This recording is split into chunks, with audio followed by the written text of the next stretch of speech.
My Emily is the cutest in the venue, isn't she? Daniel said with a laugh, addressing Emily. Even though I'm right in front of them, this is how they treat me. It seems nothing but a joke to me.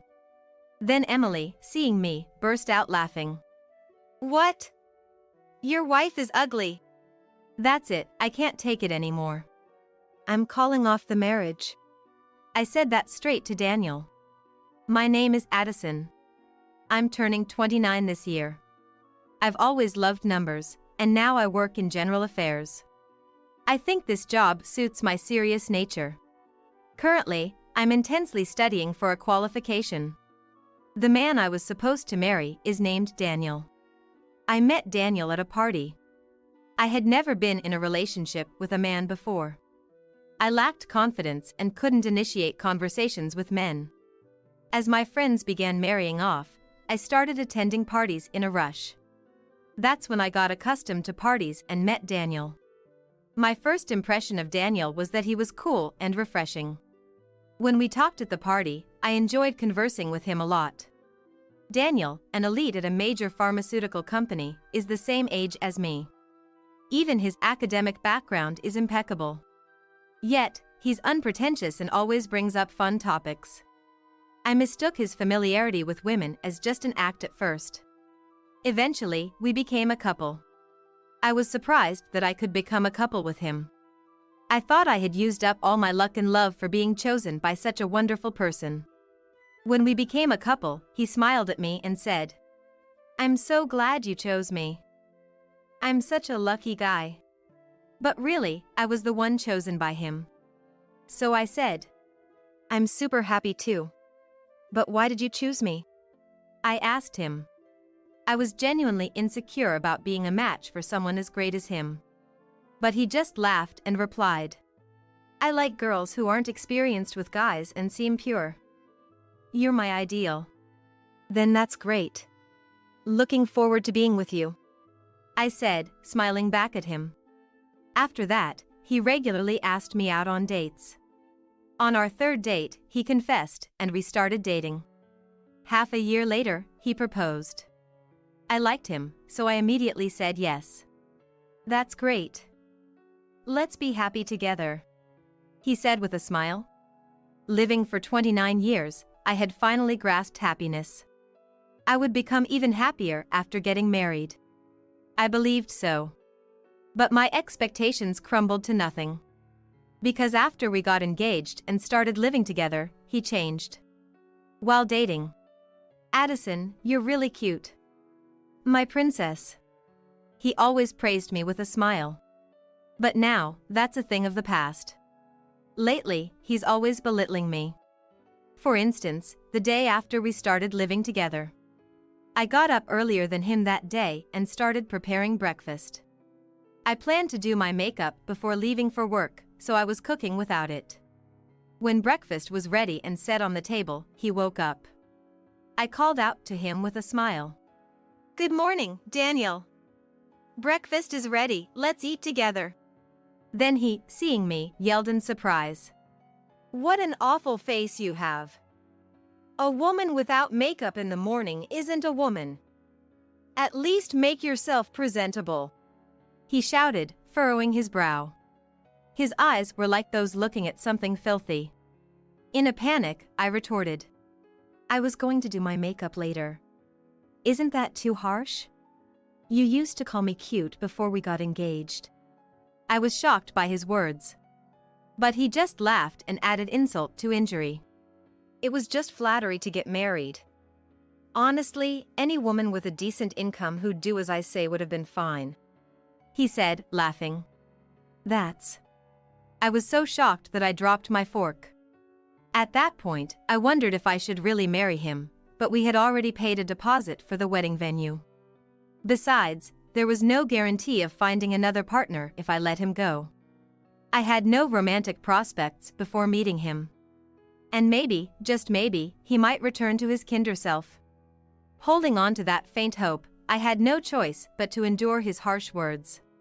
His behavior and words became increasingly unbearable, especially concerning finances. He stopped contributing to our previously split living expenses. Could you please contribute to the living expenses? It's tough for me to cover everything with my salary alone. I pleaded with him on a day off. But he half-heartedly dismissed me. The wedding costs a lot, right? I'm broke from that expense, so you could at least pay the living expenses. However, he wasn't bearing the full cost of the wedding. There would be gift money, and his share of expenses should be less. No matter how I tried to convince him, he wouldn't listen. Moreover, he never helped with wedding preparations, even when I discussed the dress fittings. Even when I consulted about a dress meeting. Why do I care about a dress? It's a woman's thing, right? You just decide whatever. That's how he responded. And there were issues with his friends too. He seemed to have many friends, as his mobile phone frequently rang. Often, calls were from women I didn't know. When I questioned him, suspecting infidelity. They're just friends. Jealousy is unattractive. He dismissed it entirely. Unable to ask more, I was left in the dark until one night I overheard something shocking. It was when I woke up in the middle of the night.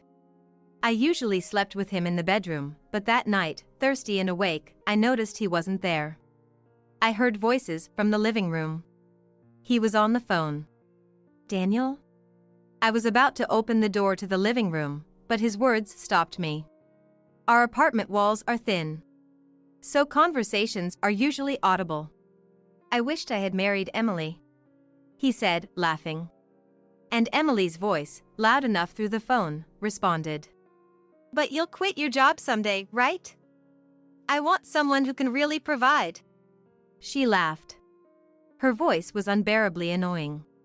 It was clear she was flirting with Daniel and aware of his attraction. But Daniel continued the call unfazed. It was really great when I was dating you. You're so cute. Should we get back together? Emily burst into laughter at his suggestion. That would be sad for your fiancé, wouldn't it? Though I'm definitely cuter. She laughed. Daniel continued to badmouth me with ease. I shed a tear at his cruelty. And whispered quietly, so as not to be heard in the next room. Daniel, you never really loved me. I thought I could finally be happy. I cried, stifling my voice so he wouldn't notice. Unaware of me, they continued their sweet conversation. Their phone call was hellish for me to overhear. Why did I rush into this marriage? I muttered, crying. He was definitely cheating, and it seemed unlikely he'd return to the kind man he was before we lived together. But the wedding was only a week away. What should I do? I could only despair about the future. Then came the wedding day. Daniel and I were preparing in the dressing room. Our families had already entered the ceremony hall, leaving us alone. Just waiting for the attendant to arrive, we heard a knock. Come in, please. I invited them in, thinking it was the attendant. However, the person who entered the dressing room wasn't the attendant, but a woman in a pink dress. Excuse me. I froze at that familiar voice. It was the woman on the phone with Daniel that night. I instinctively knew it. As I stood there, stunned, Daniel spoke in an excited tone. Ah, if it isn't Emily. You made it here without getting lost. He said, patting Emily's head. I was baffled by his words and actions, and she looked at him and happily responded. Daniel gave me the room number. But is this woman your marriage partner? She laughed, looking at me. Yeah, that's right. Oh, really? Such a plain dress for the main character of the day. It's quite dull. She critically eyed my dress from top to bottom, irritated by her assertive words. I replied, This is the dressing room. The attendant will be here soon, so could you please leave now? I said to her in a stern tone. Then she quickly hid behind Daniel. No way, jealousy? This woman is glaring at me, it's really scary. Daniel, help me. She feigned fear. Addison, jealousy is unbecoming. She's an important person to me, don't be mean. He admonished me. He couldn't see her face behind his back, but she was smirking at me. Her flashy makeup and perfectly styled hair were apparent. She was probably around the same age as me. She spoke with a triumphant look at me. Daniel really should have married me instead. You'll get bored of such a plain woman in 3 days, won't you? She laughed. Indeed. I wouldn't choose a woman like this unless she had a decent income. She's not my type, he said, looking down on me. I remained silent on purpose. I thought I'd let them talk as they pleased for a bit longer. I clenched the hem of my dress. I really wanted to marry you. Even if we can't be a real couple, you will always be the wife of my heart. Daniel, even if you're married, we'll always be together, right? Such an ugly woman is just for the money. She laughed brightly. That's right. We'll always be together. I'll quit my job and live off Addison's money with you. He made an outrageous proposal to her. At that moment, I was on the verge of exploding. What did these two think of me? But they were oblivious to my anger. Daniel, you're terrible to your wife. Are you proposing that because I'm cuter? She asked him with upturned eyes. He nodded as if it were obvious. My Emily is the cutest in the venue, right? What do you think of Addison's face, Emily? Daniel asked with a sarcastic smile, turning to Emily. Despite my presence, this was how they treated me. It seemed nothing but a joke to me. Then Emily, seeing me, burst out laughing. What? Your wife is ugly. And she continued. Poor Daniel, marrying such an ugly woman. I'll soothe you as your heart's wife, she said, looking down on me with a laugh. That's right, isn't it? Daniel laughed too. That's it, I can't take it anymore. I'm calling off the marriage. I said that straight to Daniel. He, not taking me seriously. Really? If you cancel the marriage with me, you'll stay single forever. Because you're an unfixable ugly woman. He started laughing. Emily too. Daniel, you're too honest. I'm laughing so hard, my stomach hurts.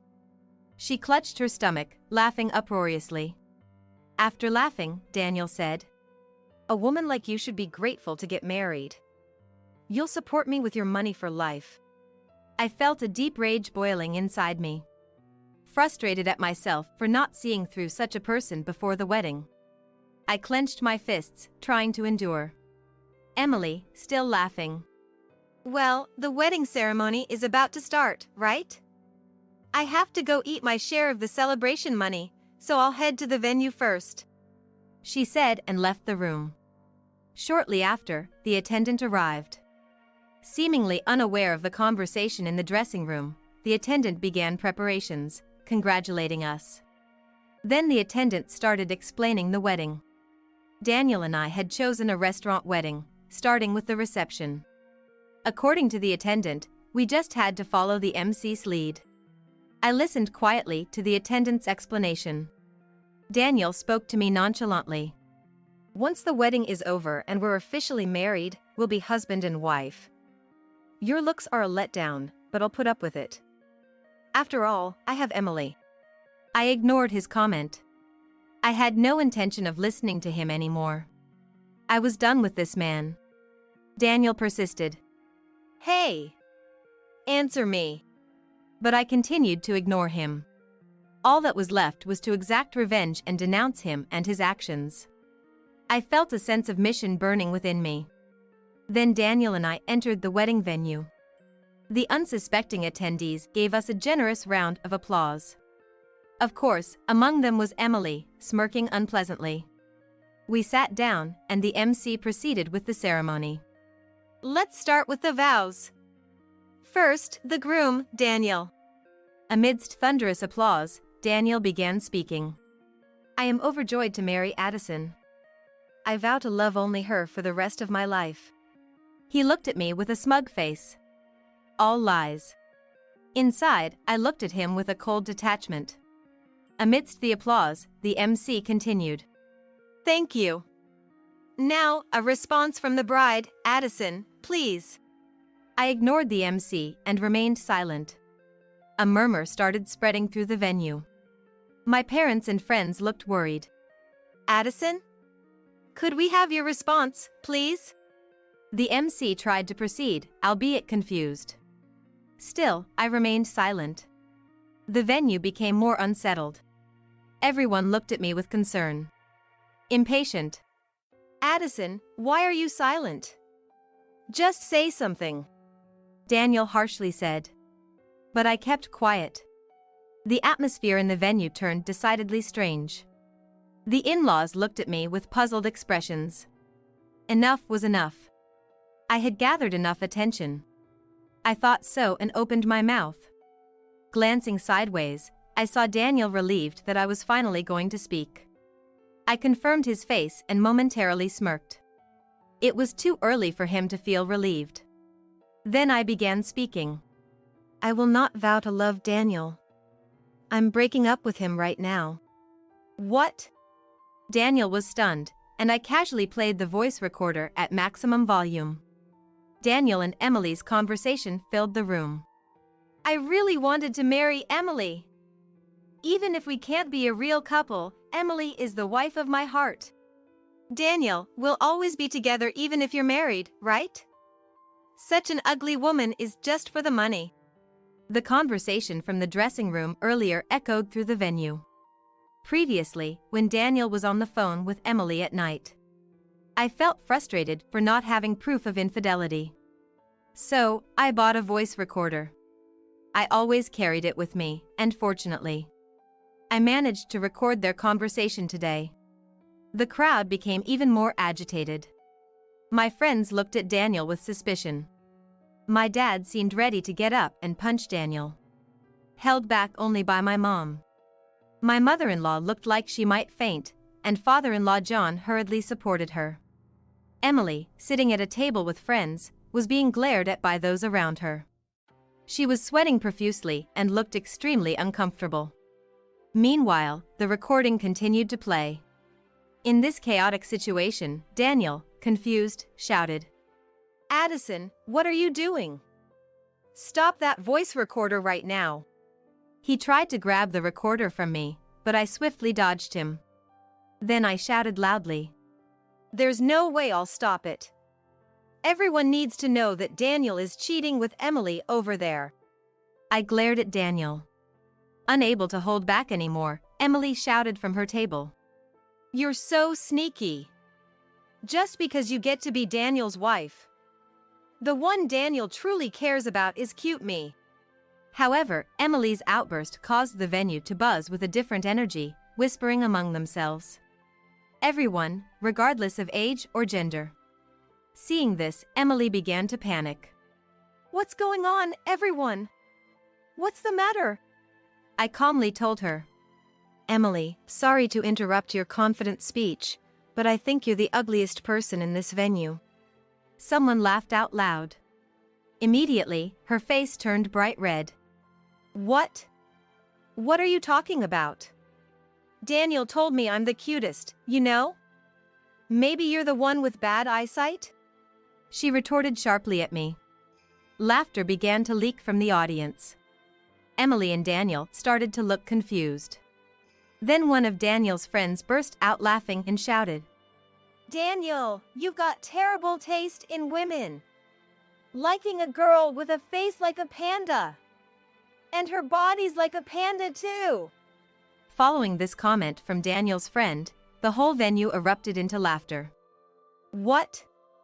Aren't you being rude? Emily yelled at Daniel's friend, but her voice was drowned out by the laughter. Yes, she did look like a panda. First, her makeup heavily lined around the eyes. With her small eyes, she really resembled a panda. And her body was full-figured, making her pink dress seem tight.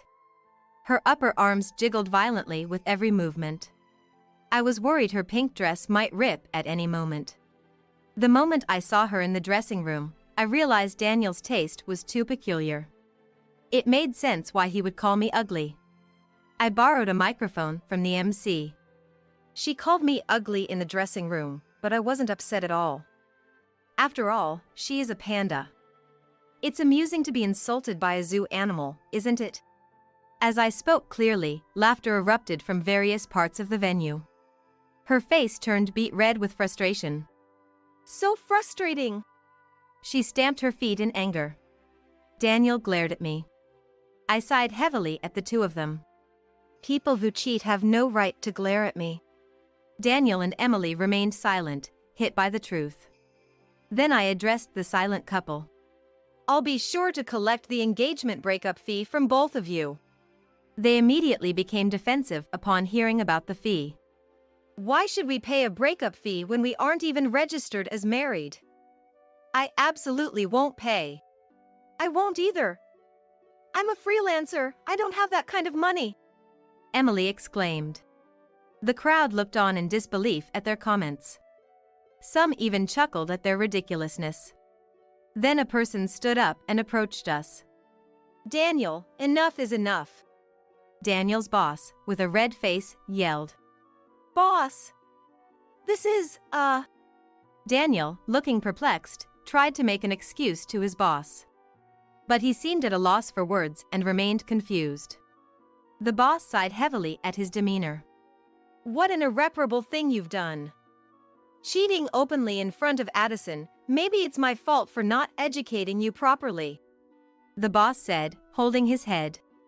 His face turning pale. He seemed to be trembling slightly. Emily, looking puzzled, said, That ugly woman is from a different company than Daniel, right? Why is Daniel's boss so worried about it? She asked, tilting her head. Sensing something off from the boss's reaction, Daniel asked, Boss, what's wrong? My engagement breakup with Addison has nothing to do with you, right? He asked nonchalantly. Then the boss, face red with anger, shouted, Don't you know our company's board of directors? Don't you recognize Addison's dad? He yelled desperately. Daniel looked back and forth between the boss and my dad. No way, he muttered. His face turned pale. My dad's face was red with rage, veins popping. I am a director at your company. Your future will be discussed at the board meeting. Daniel was shocked. He tried to appease my dad in a panic. Wait, please. It's too much for this incident to lead to that. Daniel's friends were also surprised. They were all his colleagues, so bewildered by this turn of events. It's natural to be confused when the bride's dad is a director at your own company. Then my dad said calmly, Weren't you planning to quit the company and live off my daughter? You just played it on the voice recorder. If you're so eager to leave the company, why don't you do it now? That's... Daniel's face was filled with despair. And with Dad's words, Daniel's mother finally fainted. His father, John, was frantically calling her name. For her, Daniel was probably the pride and joy of the family. A well-educated graduate working in a major corporation. He must have been on a seemingly perfect elite path.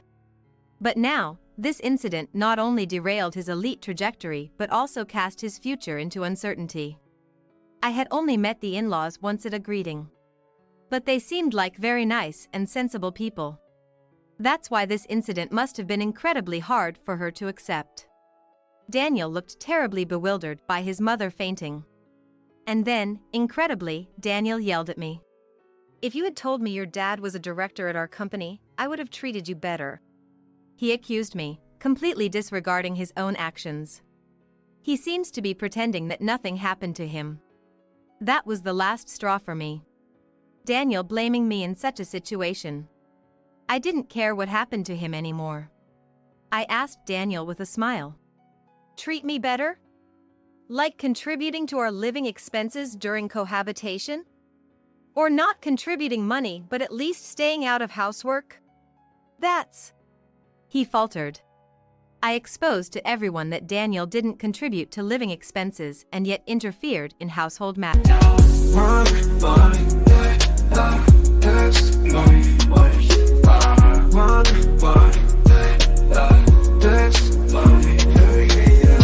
As the morning dew kisses the earth gently, I rise with the sun, feeling free, feeling plenty. In the quietude of dawn, where dreams unfold, I find solace in rhythm and stories untold. From the whispers of trees to the songs of birds, I draw inspiration from life's gentle words. In the symphony of nature my spirit soars, a melody of hope behind closed doors. I lace up my shoes, hit the pavement light, each step a beat, in the rhythm of life. With every breath I rewrite my story in the stars, shining bright. In the stillness of the morning, I find my flow. In the silence of the sunrise, I let it all go. With every verse I let my heart show. In the gentle beginnings, my spirit will grow. In the hustle of the day, I find my stride. With every challenge I face, I take it in my stride. In the chaos of life, I seek to confide in the power of music where I can reside. From the city streets to the open sky, I spread my wings, ready to fly. In the rhythm of motion, I amplify my dreams, my hopes, reaching for the sky. I paint my world with words, colors bright. In the canvas of life, I find my light. With every rhyme, I ignite a fire within, burning bright. In the stillness of the morning, I find my flow. In the silence of the sunrise, I let it all go. With every verse I let my heart show.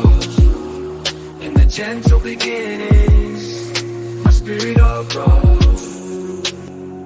So here I stand, in the twilight's embrace, a storyteller in this vast space. With every word I speak, I trace my journey, my truth, leaving a trace.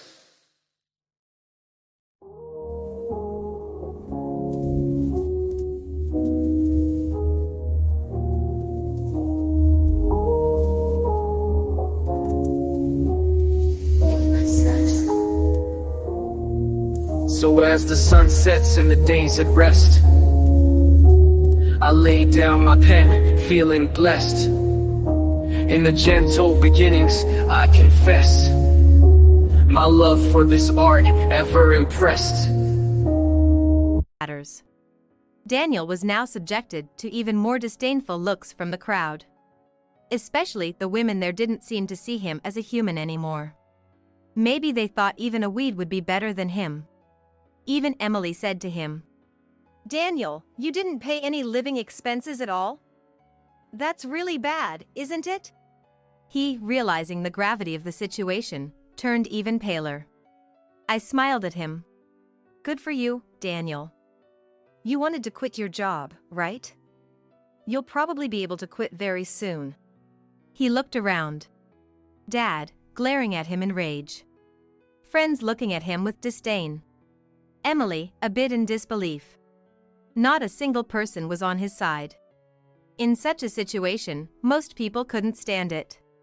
Then he began to tremble and clung to me. "Addison, I was wrong. Please don't call off the engagement. I don't want to quit my job." He apologized profusely. Sweat on his forehead. It was too late for apologies. I looked at him with cold eyes. "It's over, Daniel. After being looked down upon like this, there's no going back. Just stop it." "But..." He looked like he was about to cry. I added the final blow. Freelancer Emily and soon-to-be unemployed Daniel, a perfect match. Emily turned pale as well. If she were burdened with an unemployed Daniel, they would both be in trouble. Quickly, Emily distanced herself from Daniel. And then, Daniel collapsed, his knees giving way. "Don't ever show up in front of me again." I left the two of them behind and exited the venue in my wedding dress. Eventually, he left the company. The company's decision was a demotion in the guise of a department transfer. A department where his main job was sorting documents. However, many company associates had witnessed his debacle at the wedding. Leading them was our dad, a director of the company. The smart ones started keeping their distance from Daniel, and it seems he was secretly condemned by many. Consequently, he found it increasingly difficult to stay at the company. Eventually, unable to bear it, he submitted his resignation before the transfer. But leaving the company brought him further trials. It was the hefty breakup fee. The engagement breakup fee was just the going rate, not too high. But we added the wedding costs on top of it. Since the wedding turned out that way, we had to return the congratulatory money to all the guests. But the food was served, and the full cost of the wedding had to be paid. He was responsible for the disruption of the wedding, so it was decided that he would bear the cost. Daniel's parents, who were very nice people, apologized to me several times. I felt almost sorry for them. Daniel had no savings. He was flashy with money and spent whatever he had. Therefore, his parents initially shouldered the guarantee money. However, in the discussion, If I marry Addison, I don't have to pay, right? Then I'll register the marriage. Daniel argued. I felt nothing but contempt for him. And for saying that, he was severely scolded by his father, John. Eventually, an infuriated John said, "You're hopeless. I'm done with you." Daniel was visibly panicked. With no job and no home, Daniel was in a dire situation. Naturally, the apartment where Daniel and I had been living was already in the process of being vacated. I think he has to leave by the end of this month. I had already arranged movers and sent my belongings to my parents' house, leaving the apartment. After that, he kept ignoring the landlord's eviction notices.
Eventually, he was sued. I found out about this because the landlord contacted me. Apparently, he had stayed there for about 3 months without paying rent. He was forcibly evicted through legal proceedings. It's unlikely that he who now disowned by his parents could return to his parents' home. Jobless and homeless, his future looked bleak. I think he has hit rock bottom. And he hasn't rebuilt anything with Emily. Through a lawyer, I demanded the guarantee money from her. I offered a condition: if she didn't reconcile with Daniel, the fee would be reduced. Without hesitation, she chose not to reconcile. I'm not interested in someone without money or a home, she declared firmly. Apparently, Daniel reached out to her several times for help, but she ignored all his attempts. She apologized to me. I'm really sorry. Since that wedding, everyone calls me a panda. It's been tough. I think the guests spread the word. She seemed to have realized her mistakes and reflected on her actions. But no matter her remorse, she faced constant criticism. Even at her part-time job, the panda nickname got out and she quit, being laughed at behind her back. I'm thinking of moving far away, she said. She, forced to flee due to her careless comments with Daniel. She will likely continue to be cautious about public scrutiny. A fitting punishment for her disdainful behavior. I hope she learns from this. As for me, I passed my certification exam. The qualification is for a social insurance labor consultant. Working in general affairs, dealing with payroll and entry/exit procedures, I wanted to be more knowledgeable about labor management. This will surely motivate me more in my work. Not just in work, but I've also taken a step forward in romance.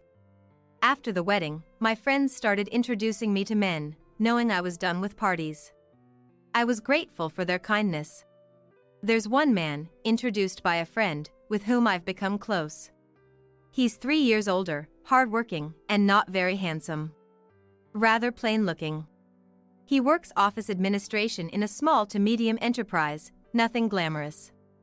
After Daniel, elite and good-looking men trigger a rejection in me. So, this man feels like someone I can be myself with. It's still early to tell how it will go. But it's a step forward. I want to cherish this one step forward for the future.